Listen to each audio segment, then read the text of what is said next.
In a kingdom by the sea, Princess Aurelia often felt a loneliness as vast as the ocean she watched from the shore.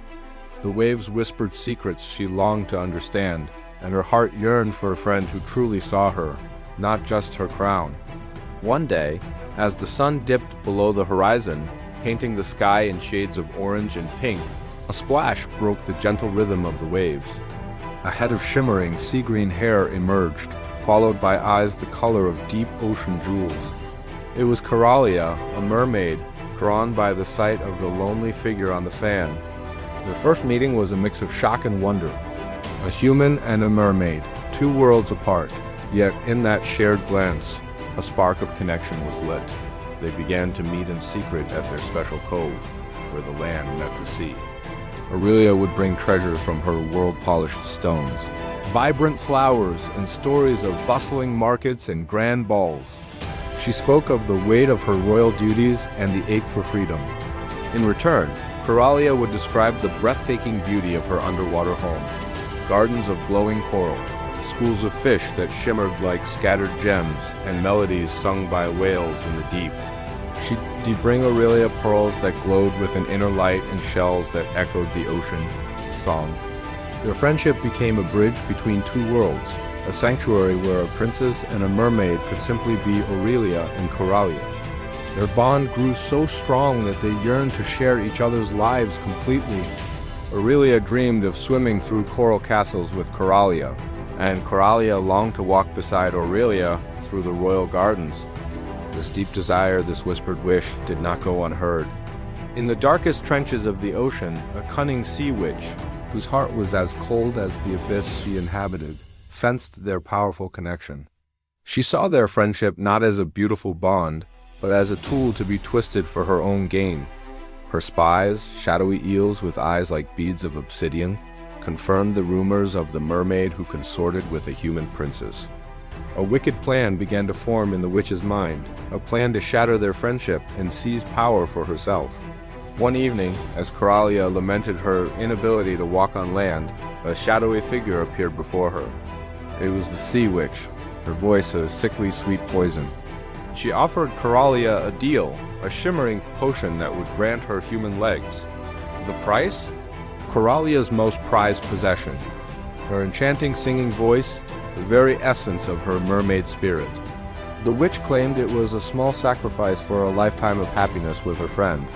Desperate and blinded by her love for Aurelia, Coralia wrestled with the impossible choice.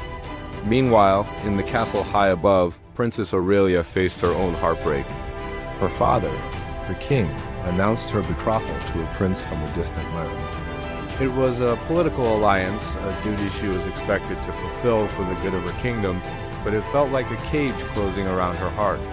Torn but determined, Coralia accepted the sea witch's cruel bargain. She drank the potion, and a searing pain ripped through her as her beautiful tail transformed into human legs. She washed ashore, weak and disoriented, the world of sound now a silent void. It was there that Aurelia, escaping the suffocating news of her engagement, found the mysterious girl collapsed on the sand. She felt an inexplicable pull towards the silent stranger, a sense of familiarity in her deep green eyes. Concerned, Aurelia brought her back to the castle, offering her shelter and kindness. But without Coralia's voice to identify her, she remained a mystery. The princess was now torn between her duty to her kingdom and this strange, powerful connection she felt to the girl from the sea. Days turned into a frustrating blur for Coralia. She was by Aurelia's side, yet a chasm of silence separated them. She watched with a heavy heart as preparations for the royal wedding began.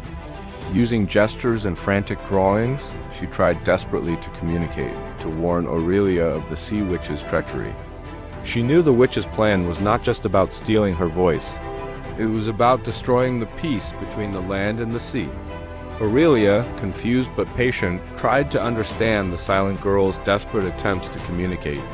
She saw the panic in her eyes and felt the urgency in her touch, sensing that the girl knew something vital, a danger that loomed over them all. The pieces were scattered, but Aurelia felt a truth stirring just beneath the surface, waiting to be revealed. One evening, as Aurelia showed her silent guest the locket she always wore, a gift from Coralia containing a single glowing pearl, a wave of recognition washed over her. As the pearl pulsed with a soft light in Coralia's hand, Aurelia saw it the same deep green eyes, the same loving soul she had shared her secrets with at the cove. The silence was broken not by a voice, but by a flood of understanding. "Coralia," she whispered. With the truth revealed, they were no longer a princess and a silent girl. They were a team. Together, they pieced together the Sea Witch's plot to use Coralia, a stolen voice, to impersonate a sea goddess and demand the kingdom possess submission, creating chaos and war. With renewed purpose, Aurelia and Coralia devised a plan. Aurelia used her royal influence to gather the kingdom's sharpest minds and bravest guards, while Coralia, using her knowledge of the sea, guided them on how to counteract the witch's dark magic. As the witch rose from the waves during a royal ceremony, her voice, Coralia's voice, booming with false proclamations, Aurelia stood against her. She exposed the witch's deception to the entire court, holding up the magical locket that glowed fiercely, disrupting the witch's spell. The witch, enraged, lunged forward, but Coralia, using a net woven with a rare, magic-dampening seaweed, ensnared her. Their combined courage and cleverness overwhelmed the dark magic. In a final burst of light, the spell broke, and Coralia's voice returned to her, a clear and beautiful melody that washed over the shore.